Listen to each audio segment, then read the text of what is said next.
Bom dia! Hoje eu vou falar sobre as As antocianinas. antocianinas são pigmentos solúveis em água encontrados em muitas plantas. Esses pigmentos têm várias funções na planta e também são de interesse nutricional, pois estão associados a benefícios nutricionais como a prevenção do câncer.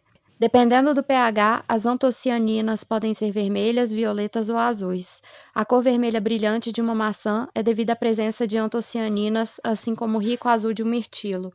Esses pigmentos podem ser encontrados em frutas, caules e folhas, e seus níveis podem variar. O crescimento de novas plantas, por exemplo, costuma ser tingido de vermelho com antocianina, com o pigmento liberando conforme a planta se desenvolve e o crescimento amadurece.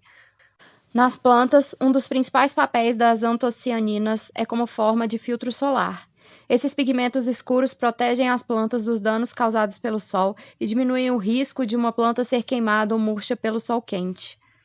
As antocianinas também atuam para atrair polinizadores, agindo como bandeiras brilhantes que serão fáceis de serem vistas por pássaros, abelhas e outros organismos, e é por isso que muitas flores têm uma cor vermelha brilhante. As qualidades antioxidantes dos pigmentos de antocianina também parecem ser importantes para a saúde das plantas, pois a oxidação pode prejudicar as plantas, assim como prejudica outros organismos. Os pigmentos de antocianina são uma das razões pelas quais as frutas são tão saudáveis e pelas alegações de saúde sobre vinhos e suco de frutas. As antocianinas podem ser encontradas em plantas da família Vitaceae, da uva, Rosaceae, da cereja, da ameixa, da framboesa, do morango, da amora, da maçã e do pêssego, Solanaceae, do tamarindo e da batata, Saxifragaceae, da groselha preta e vermelha, Ericaceae, do mirtilo, Cruciferae, do repolho roxo e do rabanete, Leguminosae, da vagem e Gramineae, das sementes de cereais. Frutas como açaí, ameixa, amora, berinjela, jabuticaba, jambolão, jussara, cereja, figo, framboesa, uva, maçã, morango e acerola, e também vegetais como repolho roxo, batata roxa, berinjela, entre outros, são importantes fontes de antocianina na dieta. Seu consumo está associado à prevenção ou retardamento de doenças cardiovasculares e neurodegenerativas, devido ao seu poder antioxidante que atua contra os radicais livres. Além de sua função como corantes naturais, as antocianinas têm apresentado grandes benefícios à saúde por conta de suas atividades biológicas, que incluem propriedades antioxidantes, anti-inflamatórias e antimutagênicas. Pesquisas indicam que as antocianinas podem aumentar a resistência da LDL à oxidação, comparadas a outros compostos com alto poder antioxidante. As antocianinas, de fato, exercem um papel extremamente importante sobre as plantas, uma vez que são potentes antioxidantes comparados com antioxidantes clássicos, como o butilato hidroxianciol, butilato hidroxitolueno e alfa-tocoferol, a vitamina E. Dessa forma, exercem a função de antioxidantes nas plantas. Também foi comprovado que as antocianinas são um indicativo de baixa sensitividade e fotodegradação, e determina também a quantidade aparente de fotobranqueamento de antocianinas oriundas, favorecendo assim a proteção e a ação da luz.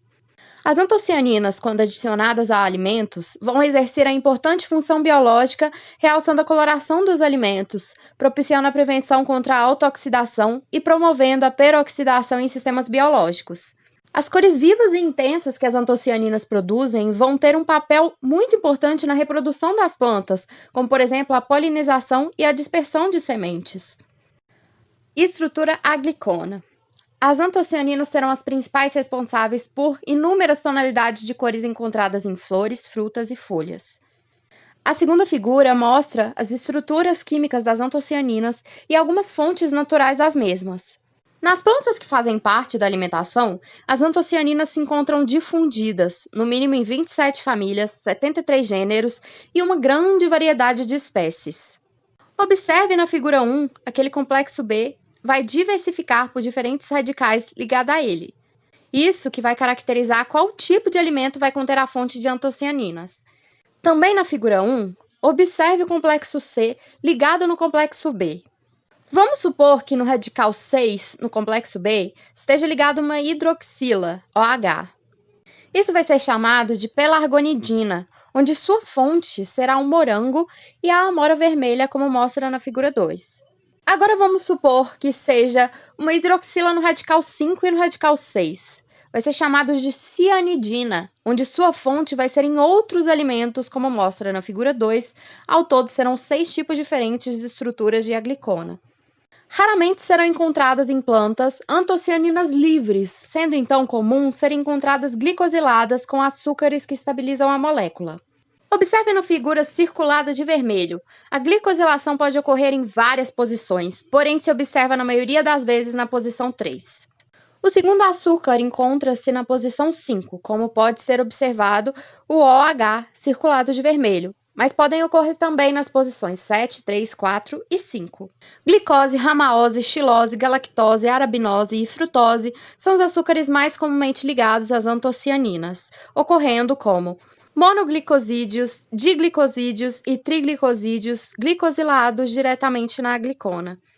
Lembrando que os açúcares das antocianinas são asilados pelos ácidos p-cumárico, ferúlico, cafeico, p-hidroxibenzoico, sinápico, malônico, acético, succínico, oxálico e málico. A metoxilação é mais frequente nas posições 3 e 5. Um dos grupos hidroxila deve permanecer livre numa dessas posições para a formação da estrutura quinoidal, de azul, responsável pela pigmentação da cor. Escolhemos o artigo Comparação de métodos para quantificação de antocianinas, publicado pela revista Ceres.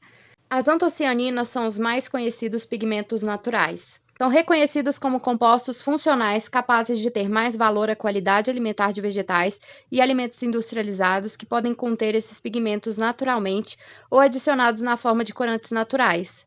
O trabalho avaliou 10 fontes como matrizes antociânicas potenciais, determinando seu conteúdo por 2 métodos, pH único e pH diferencial. Avaliaram-se casca de berinjela, jabuticaba, polpa de repolho roxo, casca e polpa de sabugueiro, morango, maria pretinha, açaí, romã, pétalas de hibisco e inflorescência de capim-gordura. Foi verificado que casca de jabuticaba, pétalas de hibisco e casca de polpa de sabugueiro apresentaram maior conteúdo de antocianinas, sendo considerados fontes de elevado teor do pigmento.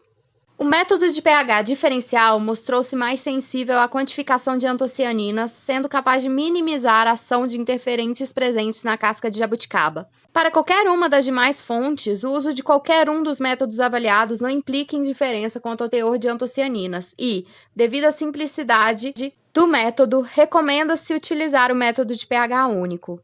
Foi concluído na pesquisa que alguns frutos, como a jabuticaba, apresentaram uma alta concentração de antocianinas, indicando que seu consumo proporciona aos indivíduos uma dieta rica em composto bioativo de importante função antioxidante. Outros, como a romã, apresentaram teores reduzidos.